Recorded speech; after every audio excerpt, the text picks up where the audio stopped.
Eu sou médico há 20 anos, especializado em cuidados paliativos. Minha rotina sempre envolveu cuidar de pessoas à beira da morte, e eu pensava que, com o tempo, ficaria imune a qualquer tipo de experiência perturbadora. Mas o que aconteceu comigo em 2008 mudou completamente minha perspectiva. Era uma noite de plantão comum em um hospital pequeno, afastado do centro da cidade. Um senhor foi internado às pressas. Francisco, 89 anos, com um câncer em estágio terminal. Sabíamos que ele estava nas últimas horas de vida. A família havia se despedido e o deixado aos nossos cuidados, esperando que partisse em paz. Mas, ao anoitecer, ele começou a sussurrar coisas estranhas. "Vocês não estão vendo eles. Não estão vendo." "Zrenia", ele murmurava. Achei que fosse um delírio, algo comum em pacientes terminais. Mas o sussurro começou a se transformar em gritos. Ele falava como se estivesse com medo de algo ali, naquele quarto. "Eles estão ao pé da cama. Estão aqui." Zrenia, ele, apontando para o canto do quarto, onde, obviamente, não havia nada. Chamei uma enfermeira para me ajudar, e enquanto ela ajustava a morfina para acalmá-lo, Francisco segurou meu braço com uma força incomum para alguém naquela condição e, com os olhos arregalados, sussurrou: "Eles vieram me buscar e estão com fome." Por um instante senti um arrepio na espinha, mas segui a lógica médica. Ele estava em estado avançado, talvez fossem apenas as últimas sinapses se apagando, pensei. Mas quando olhei novamente para ele, havia uma expressão que nunca esquecerei: pavor absoluto. Ele arregalou os olhos para o canto vazio do quarto e começou a gritar. Um grito seco e baixo, mas que de alguma forma encheu todo o ambiente. Por favor, me deixem!"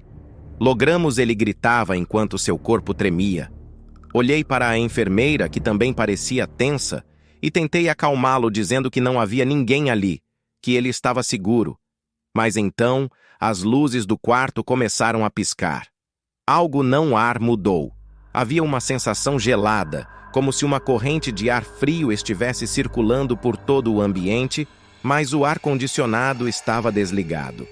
De repente, Francisco parou de gritar. Ele apenas olhava, petrificado, fixo em algo que, para mim e para a enfermeira, era apenas uma parede vazia.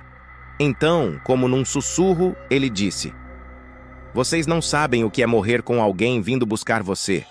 Mas vocês saberão. Todos vocês saberão." A enfermeira e eu nos entreolhamos, sem saber o que fazer.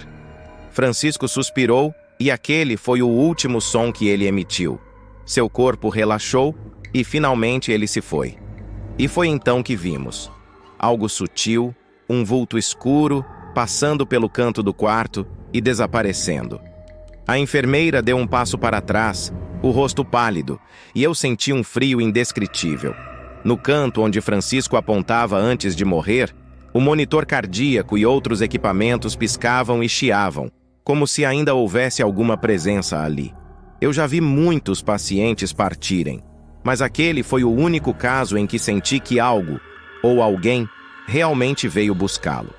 Naquela noite, troquei de turno mais cedo e pedi para não voltar a trabalhar naquele hospital. Até hoje, lembro dos olhos dele, do pavor que expressavam e do jeito como ele disse que todos nós um dia saberíamos o que era morrer assim. Nunca mais consegui dormir direito desde aquela noite. Eu sou um homem acostumado a lidar com a morte. Médico intensivista. 25 anos de profissão. Na unidade de terapia intensiva. Assisto ao último suspiro de pacientes diariamente. É meu trabalho.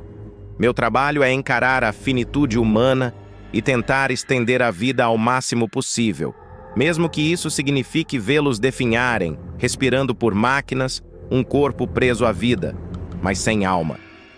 Sempre achei que nada poderia me surpreender. Até aquela noite. Naquela madrugada, tudo estava calmo. Nossos 3 pacientes na UTI estavam estáveis, 2 em coma e 1 à beira da morte. Noite de rotina, pensei, até que o monitor cardíaco do paciente no leito 4 começou a apitar freneticamente. Era um senhor de 73 anos chamado Otávio. Ele havia entrado em coma após uma parada cardíaca semanas antes e, desde então, estava irreversível. Cheguei a acreditar que nunca mais voltaria. Eu e a enfermeira corremos até o leito e, de repente, Otávio abriu os olhos. Mas esses olhos não eram de uma pessoa que acorda do coma. Eram olhos desesperados, completamente arregalados, com uma expressão de terror absoluto. "Estão aqui", ele murmurou, a voz quase inaudível, mas os olhos fixos em um ponto ao pé da cama, como se estivesse vendo algo horrível. O que aconteceu a seguir foi algo que nunca consegui explicar, por mais que tente. As luzes da sala começaram a piscar e um cheiro indescritível, uma mistura de mofo e ferro, tomou conta do ambiente. Olhei para a enfermeira, que parecia tão apavorada quanto eu, mas não disse nada. Então, Otávio começou a balbuciar palavras que não faziam sentido, como se estivesse conversando com alguém que só ele podia ver. Por favor, não me levem." Eu já vi muitos pacientes em delírio, mas Otávio parecia estar em algum tipo de transe. Um estado tão profundo de medo que não consegui nem mexer um músculo para interferir. Ele segurou meu braço com uma força desumana, repetindo baixinho: "Eles vieram me buscar. Não me deixe sozinho, doutor, por favor." Naquele instante, senti um calafrio percorrer minha espinha, e não sei explicar porquê, mas olhei para o canto da sala. Não havia nada lá, até que uma sombra pareceu deslizar pelo chão, como se algo rastejasse nas sombras. Era uma sensação densa, como se o próprio ar estivesse impregnado de uma presença. Comecei a ouvir sussurros, e juro que até hoje ainda posso ouvi-los ecoando. As palavras eram indistintas, mas a intenção era clara.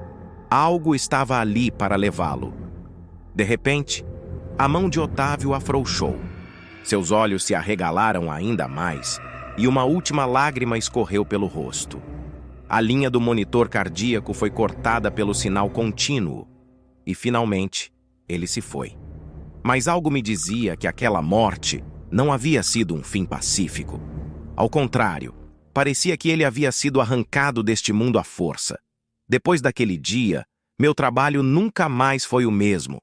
Eu costumava ver a morte como algo natural, um processo biológico que eventualmente chega para todos. Mas desde então questiono tudo. Aquela sombra, aquele cheiro, o desespero nos olhos de Otávio. Eles não eram alucinações. Não para mim. Ainda posso sentir a pressão daquela mão segurando meu braço, o apelo em seus olhos. E às vezes, quando a UTI está silenciosa, quando estou sozinho, sinto que algo se aproxima novamente, como se esperasse. Eu sou apenas um residente, quase sempre o mais novo do plantão, o último a ser consultado e o primeiro a ser mandado para o trabalho duro. Nunca fui de reclamar, mas o que vivi naquela noite foi algo que, até hoje, me faz questionar se escolhi a profissão certa. Era uma madrugada gelada em um hospital de Chicago. Eu estava de plantão noturno, monitorando um paciente em estado terminal. O protocolo dizia para acompanhá-lo até o último momento. Um homem chamado Joseph, com câncer em estágio avançado, respirando com dificuldade. Era apenas uma questão de horas até que ele finalmente partisse, e minha função era garantir que ele não sofresse.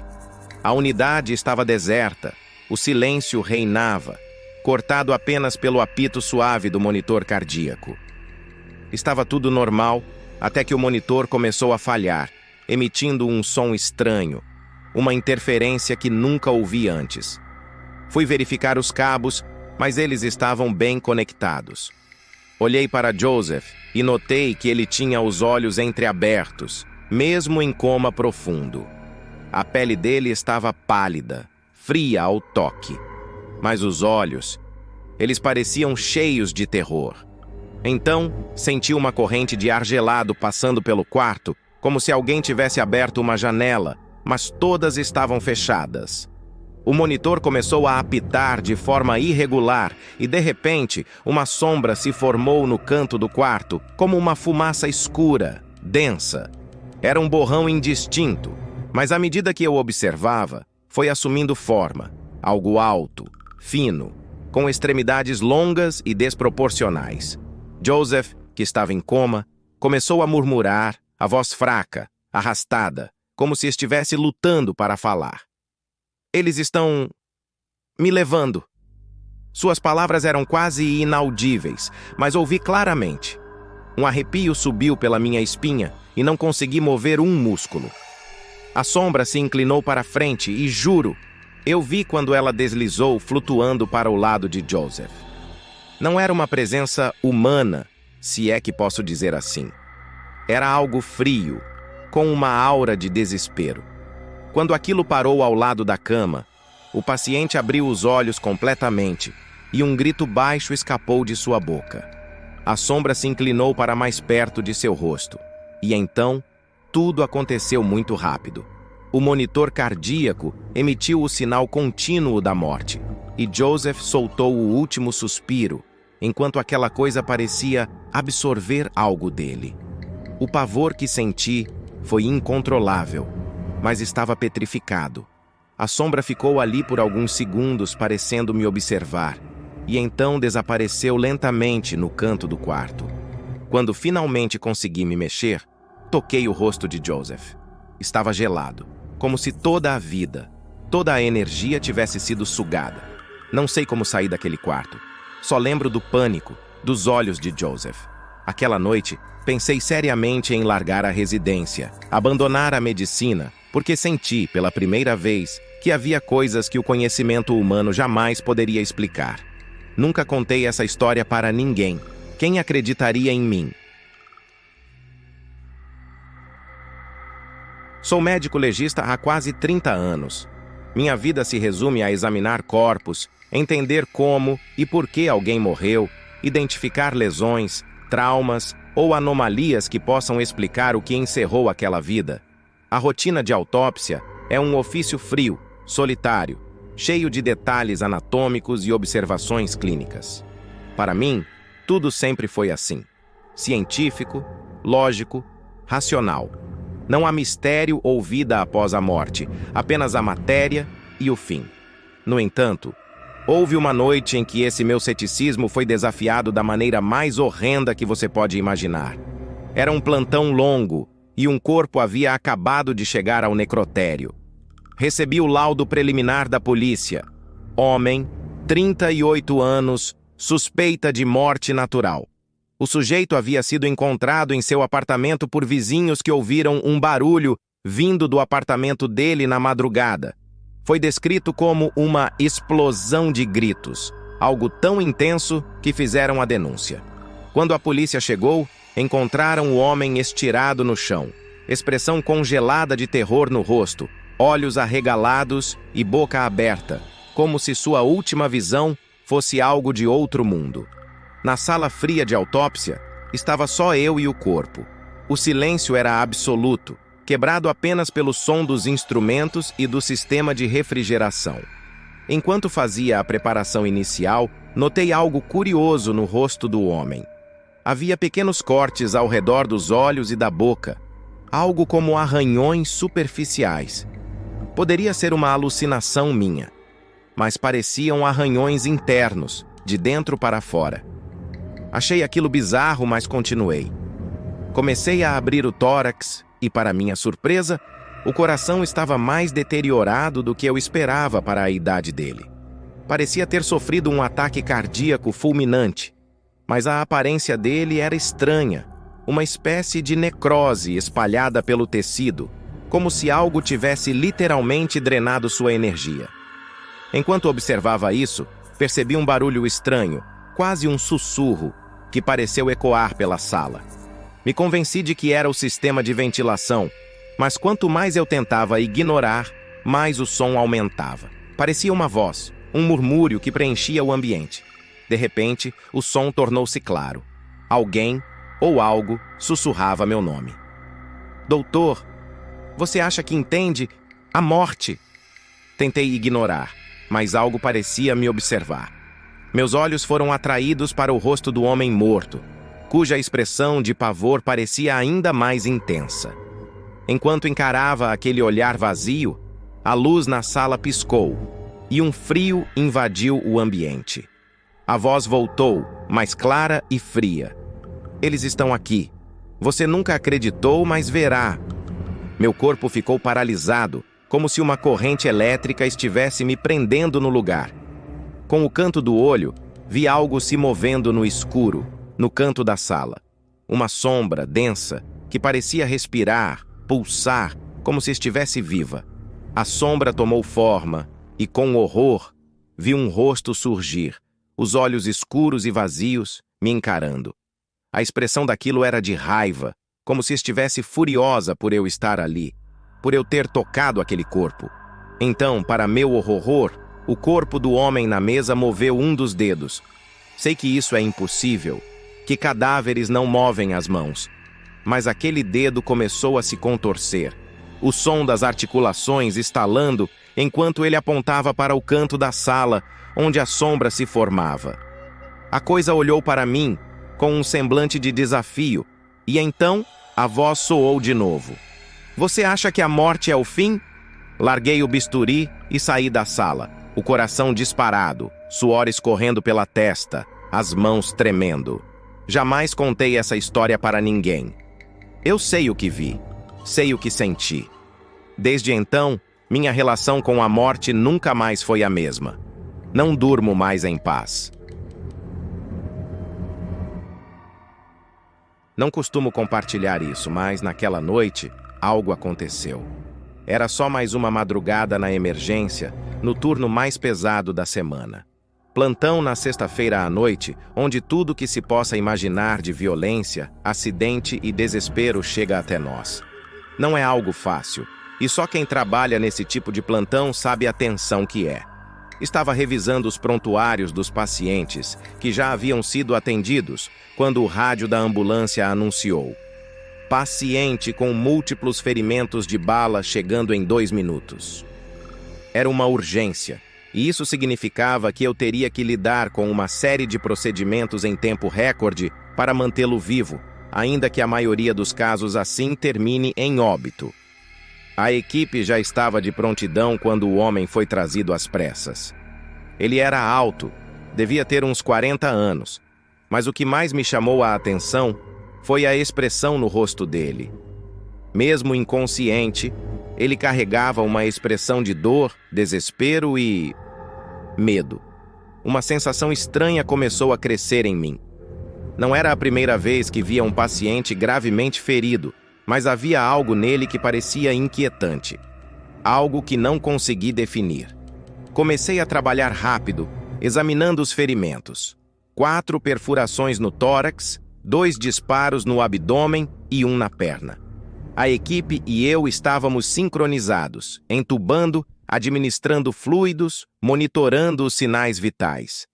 Mas enquanto os procedimentos avançavam, a sala foi ficando fria. Algo que não fazia sentido, pois o ar-condicionado estava desligado naquela ala. Em um dado momento, um enfermeiro pálido me chamou a atenção para os monitores. Mesmo com toda a nossa intervenção, os sinais vitais do homem estavam extremamente instáveis, quase como se seu corpo estivesse lutando contra uma presença que não podíamos ver. O ritmo cardíaco dele estava errático, oscilando entre picos altos e baixos de forma abrupta. Parecia que ele estava em uma luta interna, como se algo estivesse o puxando para outro lugar. E então, algo que eu nunca conseguirei esquecer aconteceu. O monitor cardíaco começou a emitir uma linha reta. Morte súbita. Tentei desfibrilá-lo, apliquei toda a sequência de ressuscitação. Após alguns segundos, sem reação, soltei o desfibrilador, aceitando que ele havia partido. Senti aquele peso no peito, de mais um caso que não conseguimos salvar. Mas então, sem nenhum sinal nos monitores, o homem abriu os olhos e me encarou diretamente. A expressão no rosto dele era de puro horror. Ele tentou falar e eu, incrédulo, me aproximei para ouvir. Com a voz quase inaudível, ele disse: "Eles estão me levando." Um arrepio cortou minha espinha. O corpo dele parecia contorcer-se, como se estivesse resistindo a algo invisível que tentava puxá-lo. De repente vi marcas de arranhões surgindo nos braços dele, como se mãos invisíveis estivessem segurando-o com força. A equipe ao meu redor estava em choque, sem entender o que estava acontecendo. Quando pensei que aquilo não poderia ficar mais perturbador, o homem gritou. Foi um grito de pavor absoluto que ecoou pela sala.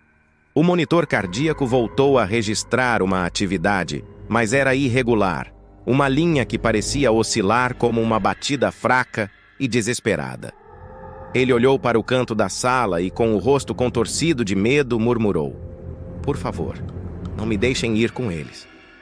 Instantes depois, tudo ficou em silêncio.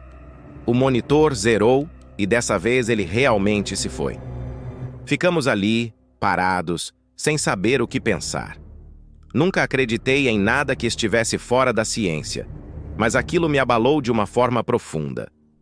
Naquela noite, a morte parecia ter mostrado um lado que nunca imaginei que existisse. Sou cirurgiã pediátrica, e as cirurgias em crianças sempre trazem uma carga emocional maior. São vidas pequenas, vulneráveis, e cada segundo pode ser decisivo. Mas naquela noite, algo aconteceu na sala de operação que me fez duvidar de tudo em que eu acreditava. O paciente era um menino de 5 anos, Gabriel, diagnosticado com uma malformação cardíaca.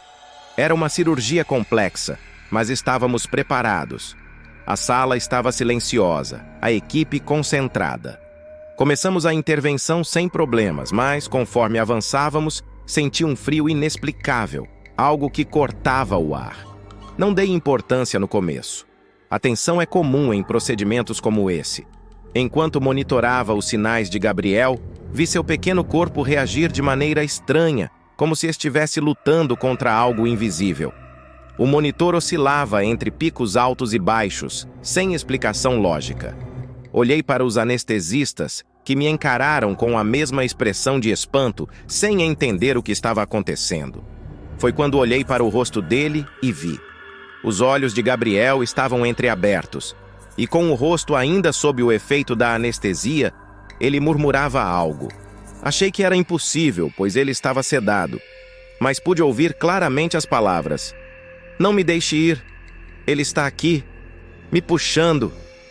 O monitor começou a apitar desesperadamente e uma sombra, como uma presença densa, pareceu surgir em torno da mesa de cirurgia. Eu estava paralisada. Algo inexplicável acontecia, e enquanto tentávamos reanimá-lo, a sombra se movia ao redor, densa e pulsante, como se tivesse consciência. Em questão de segundos, Gabriel parou de murmurar e o monitor registrou a linha contínua da morte. Fizemos de tudo para trazê-lo de volta, mas no fundo senti que algo o havia levado. Algo que não conseguimos ver nem controlar.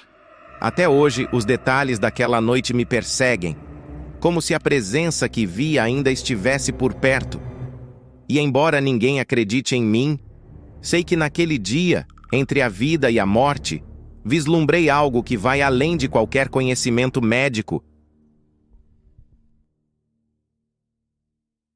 Não posso compartilhar meu nome. Alguns entenderão, outros dirão que é falta de coragem. Mas acredite, não se trata disso. Como médico há décadas, aprendi a ver a vida de uma forma que talvez pareça fria. Nós, médicos, nos tornamos materialistas com o tempo, e eu me encaixo perfeitamente nesse perfil. Para muitos, somos quase deuses. Eu mesmo pensei assim.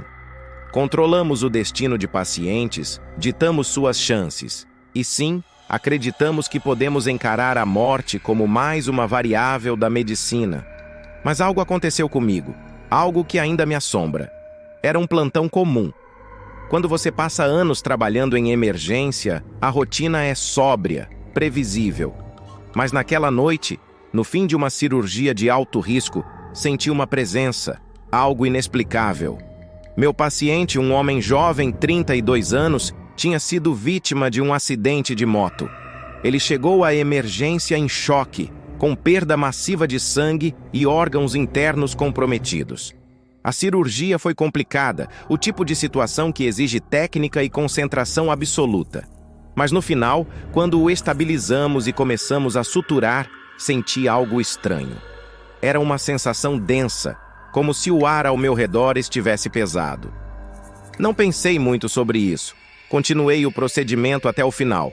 No entanto, à medida que os minutos passavam, um frio desolador começou a tomar conta da sala. Frio de um tipo que nenhum ar-condicionado é capaz de gerar. De repente, o monitor cardíaco começou a apitar. A frequência cardíaca estava estranha. Ela oscilava, mas não de maneira comum. As oscilações eram quase ritmadas, como se o coração dele estivesse tentando comunicar algo. Todos na sala se entreolharam, incertos. Aquilo não era normal, e eu senti o peso da incerteza crescer no ar. Então, vi algo que ainda me tira o sono. Os olhos do paciente, olhos fechados, sedados, de repente se abriram. Ninguém tinha acionado a equipe para interromper a sedação, e era impossível que ele estivesse consciente. Mas ele abriu os olhos e me olhou diretamente. Não era um olhar humano. Era um olhar vazio, sem alma. Como se algo estivesse usando o corpo dele para me observar. Um murmúrio escapou dos seus lábios. Era inaudível no começo, mas parecia aumentar, como um zumbido crescente. Me aproximei e ele disse com uma voz que não poderia ser dele: "Não é você quem decide." Aquilo gelou meu sangue. Naquele instante, algo quebrou dentro de mim. O monitor voltou ao normal. Os olhos dele se fecharam e a cirurgia foi finalizada. Ele sobreviveu à operação e nas semanas seguintes se recuperou bem. Eu tentava racionalizar o que acontecera. Passei a acreditar que fosse o cansaço, talvez uma alucinação. No entanto, um mês depois, ele voltou ao hospital e desta vez não sobreviveu. O mais perturbador foi em uma manhã fria, e o médico responsável pela sua segunda cirurgia ouviu o mesmo sussurro: "Não é você quem decide." Daquele dia em diante, comecei a entender que não temos o controle que pensamos ter. Há algo além do que vemos e compreendemos. Não se esqueça de se inscrever no canal e deixe seu like. Ative o sininho para receber as notificações dos novos vídeos. Obrigado!